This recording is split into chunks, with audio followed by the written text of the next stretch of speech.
હાલો, મારું નામ ચંદ્રસિંહ છે. હું કંબોઈ કોકરી તાલુકાનો રહેવાસી છું. યસ મારું વજન 92 કિલો હતું.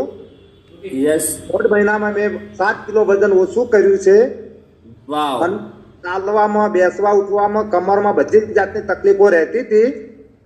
આ યસ ન્યુટ્રિશન લેવાથી, શેક લેવાથી અને પેલી ગોળી લેવાથી મને શરીરમાં સારું એવું પ્રોબ્લેમ બધા ઓછા થઈ ગયા, સારું થઈ ગયું છે. યસ અને કામ કરવામાં કોઈ તકલીફ લાગતી પડતી અને કામ ચાલવામાં કે ઉઠવા બેઠવામાં કોઈ હવે તકલીફ રહેતી જ નથી મને. હવે મને એવું લાગે છે કે મારી ઉંમર જાણે હા ઓછી થઈ ગઈ હોય ને એવું મને લાગે છે. એમ કે વાવ અમેઝિંગ, જબરજસ્ત, ફેન્ટાસ્ટિક. ઉંમર તમારી પેલા વજન વધારે હતું ત્યારે વધારે લાગતી હતી, હવે જાણો કે મને નાની ઉંમર લાગે છે, નાની ઉંમર લાગે એવું લાગે છે મને. Yes, very good, perfect. Okay, તો ચંદ્રસિંહે જબરજસ્ત રિઝલ્ટ ક્રિએટ કર્યું છે. તો એમને